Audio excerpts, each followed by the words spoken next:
As the player approaches certain colored surfaces, using the right mouse button when prompted, they'll be able to stretch out a portion of the wall to be used as a platform for the player to jump on.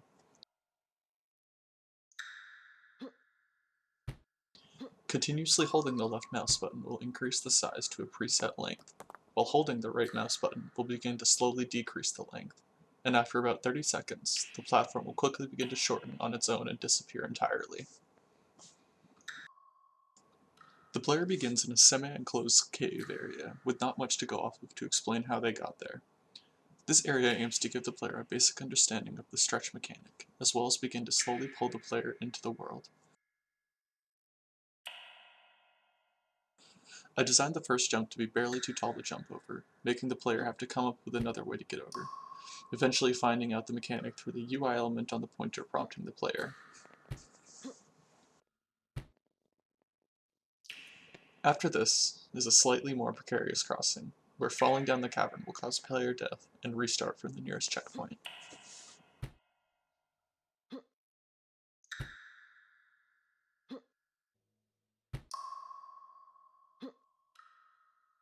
Here we find our first checkpoint panel, activated by pressing E. These checkpoint panels are placed all around the level, and will act as both a way to save progress and turn on lights for the next area, making it easy to navigate. While designing the layout of the level, I used several types of indicators to help point the player in the right direction, including these checkpoint panels, indicators light sources, and the presence of wood flooring on the ground to help point the player. The next area the player enters is the main hub, seen first by the grand passageway leading out of the first area that the player just came from. The design of this area was meant to represent a mining operation in deep disarray, seemingly mining the material the player uses to stretch, creating more mystery for the player to solve themselves on how they got there and where they are. Once in the next area, two openings present themselves. The first one will lead to the bottom of a hole that overlooks a portion of the level that the player hasn't been to yet, setting the stakes of what they need to overcome in the future.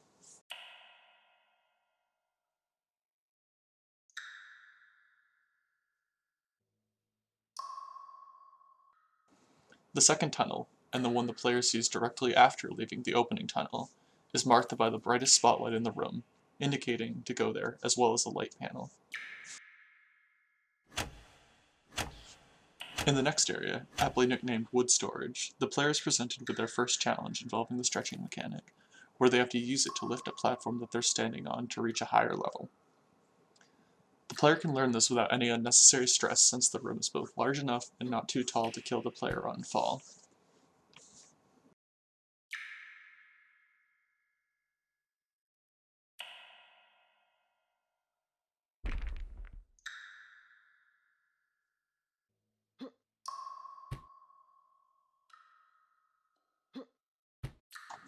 After successfully reaching the top, the player is met with hanging platforms that they are meant to push across to the middle of the center, building off the mechanic they just previously learned in the last section. In this case, instead of pushing up, the player will be pushing sideways in order to reach the center of the giant machine in the middle.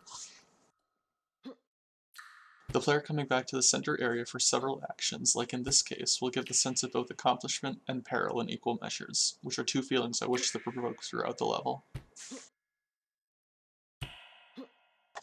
The next section, Crossroads, provides two paths the player can take. The first, directing the player with wood, will take them deeper into the cave, and the second will take them to a darker, more secluded area that has a giant boulder blocking their path.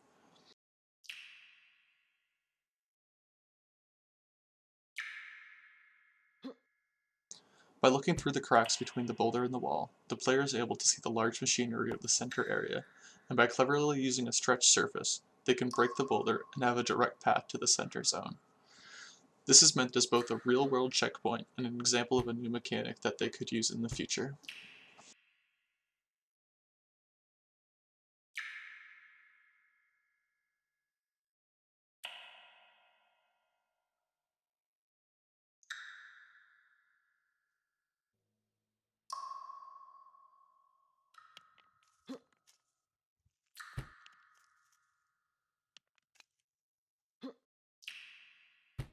Moving on to the true path, the player needs to use their platforms to carefully make it up to a higher level in the next area, as indicated by pieces of wood jutting out of the ground. The skill level required for this section is quite a bit more than the previous one, and acts as a good introduction to tighter forms of platforming that will be used in the future to traverse the caves.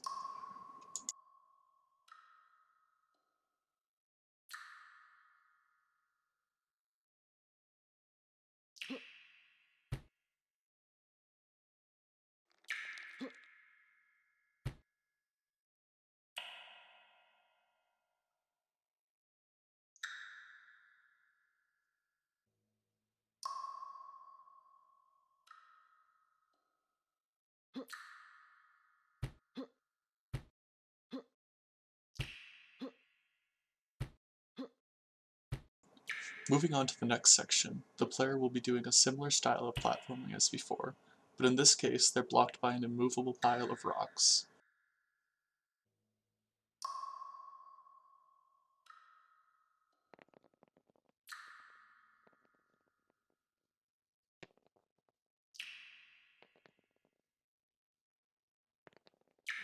The only platform they can land on is directly to the right, along with a piece of stretchable surface.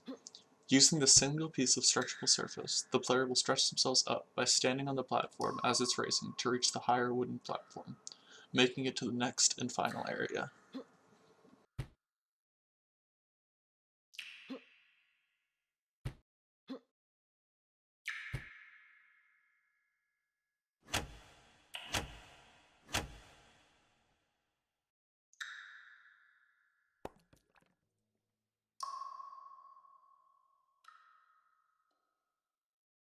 Leading up to the final challenge, the player is able to have a grand view of not only the exit to the cave that's filled with moonlight, but everything they've completed up until this point.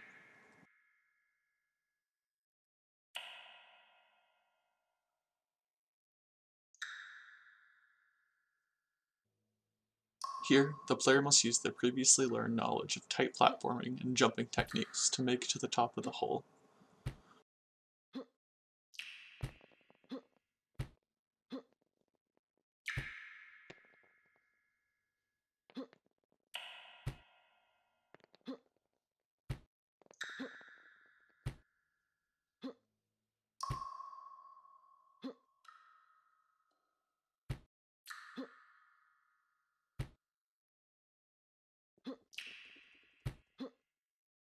Once near the top, the screen will begin to fade to black, indicating the completion of the level.